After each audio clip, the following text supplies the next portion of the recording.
বাংলাকে যদি বাংলাদেশ পরিচালিত করে, তাহলে দিল্লিতে শেখ হাসিনা কি করছে? ওনার জবাব আছে। 1.5 বছর ধরে শেখ হাসিনাকে নরেন্দ্র মোদীর সরকার কি কারণে আশ্রয় দিয়েছে? কোন শিল্পপতিকে বাঁচানোর জন্য? শেখ হাসিনার স্ট্যাটাস কি? তিনি কি অনুপ্রবেশকারী না শরণার্থী?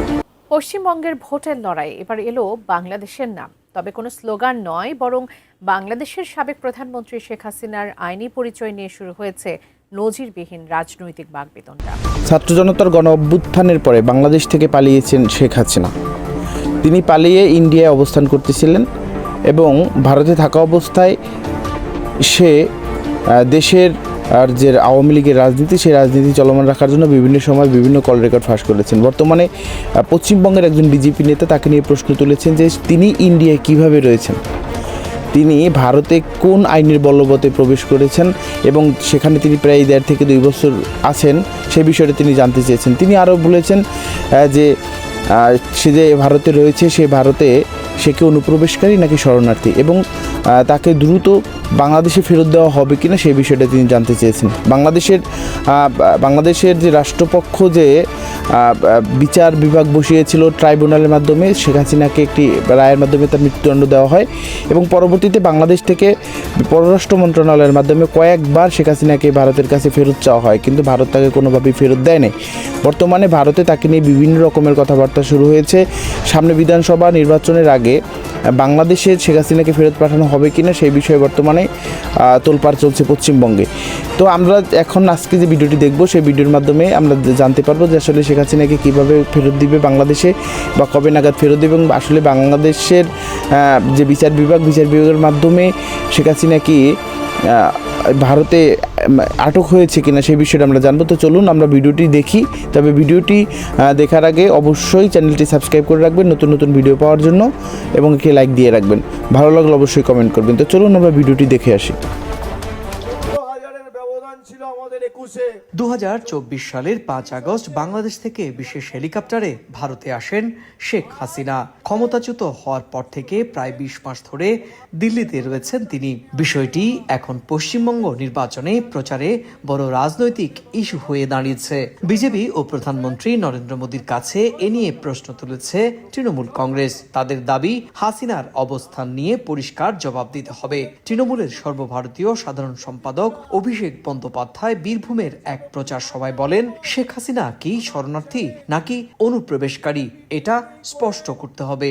বাংলাদেশের প্রাক্তন প্রধানমন্ত্রীকে আপনি আশ্রয় দিয়ে দিল্লিতে বসিয়ে রেখেছেন প্রায় 20 মাস হলো। অগস্ট মাস 2024 সালে নিয়ে গেছেন। আজও সে দিল্লিতে আছে।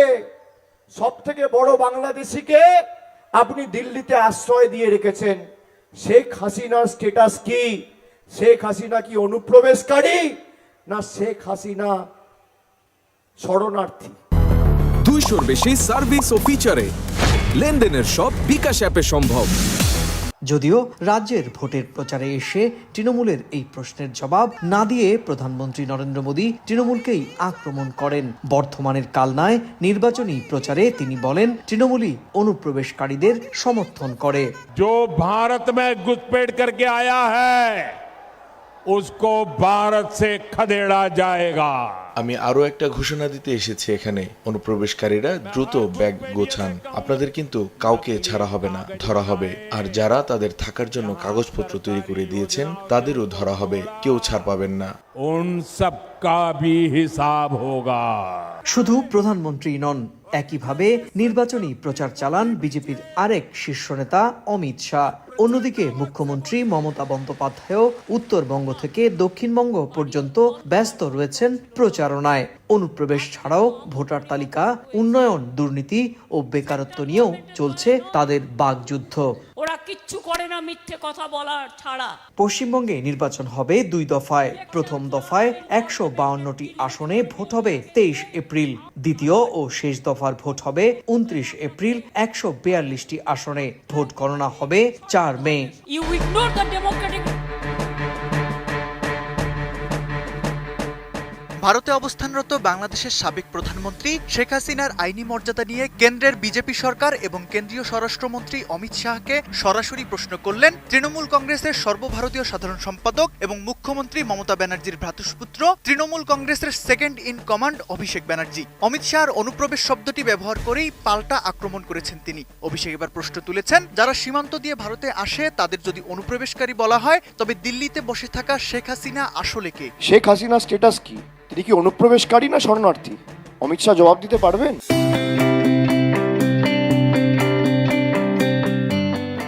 10 এপ্রিল কলকাতায় বিজেপির নির্বাচনী ইস্তাহার বা সংকল্পপত্র প্রকাশের কয়েক ঘন্টার মধ্যেই তৃণমূল ভবন থেকে এক সংবাদ সম্মেলনে এসব প্রশ্ন তোলেন অভিষেক। 2024 সালের 5 আগস্ট ছাত্র জনতার গণ অভ্যুত্থানের মুখে দেশ ছেড়ে ভারতে আশ্রয় নেওয়া শেখ হাসিনার আইনি অবস্থান নিয়ে কেন্দ্রের নীরবতাকে তিনি বড় রাজনৈতিক ইস্যু হিসেবে সামনে আনলেন।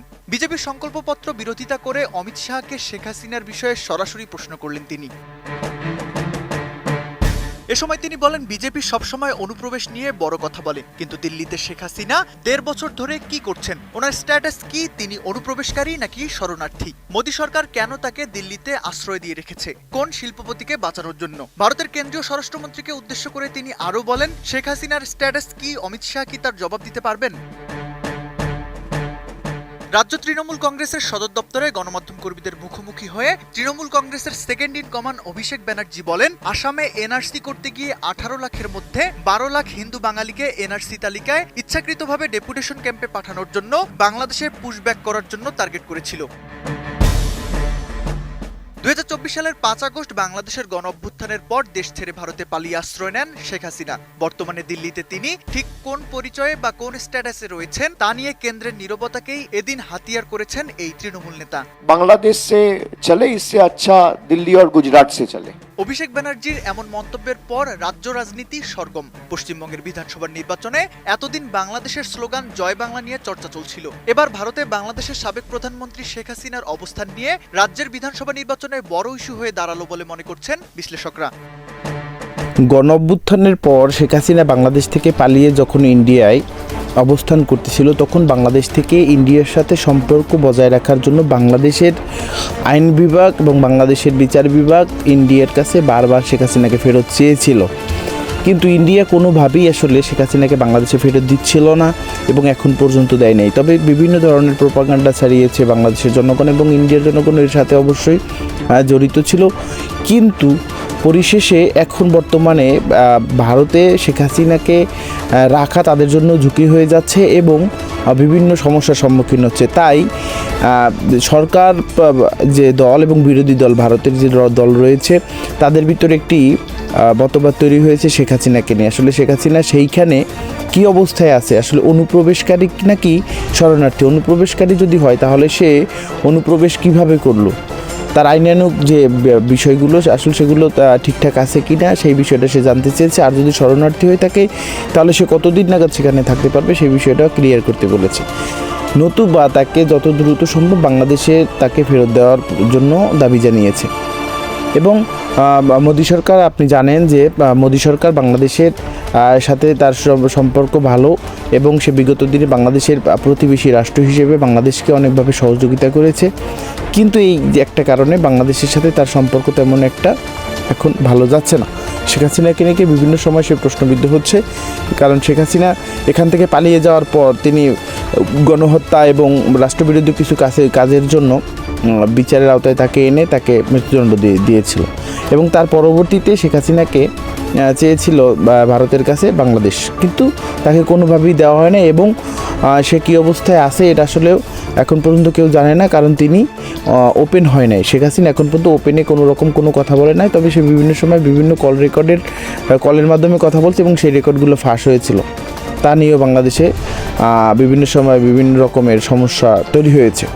তাই ভারতে এখন এই সমস্যাগুলো যেন তৈরি না হয়, তাই বিধানসভা নির্বাচনের আগে তার বিষয়টা ক্লিয়ার করে তাকে যেন বাংলাদেশে ফেরত দেওয়া হয় সেই বিষয়টা এখন জোর দাবি জানাচ্ছে ভারতের মানুষজন, বিশেষ করে পশ্চিমবঙ্গের মানুষ। পশ্চিমবঙ্গ হচ্ছে কলকাতা, আমাদের তারাও বাঙালি এবং তারা বাংলাদেশের যে বর্ডার বর্ডারের সাথে তারা আমরা তাদের সাথে আমাদের ব্যবধান হচ্ছে মাঝখানে একটি হচ্ছে গিয়ে দূরত্ব হচ্ছে বর্ডার। অতএব আমাদের কলকাতার যে কিছু প্রভাব সেটা বাংলাদেশে পড়ে এবং বাংলাদেশেরও অনেক কিছুর প্রভাব কলকাতায় পড়ে। তাই কলকাতার মানুষজন এই বিষয়টা খুবই সিরিয়াসভাবে নিচ্ছে যে আসলে শেখ হাসিনার বিষয়টা ভারত সরকার কিভাবে দেখছে এবং পরবর্তীতে কী পদক্ষেপ নেবে সেই বিষয়টা এই বিজেপি নেতা জানতে চেয়েছে। তো ধন্যবাদ সবাইকে, ভালো থাকেন, সুস্থ থাকেন, আল্লাহ হাফেজ।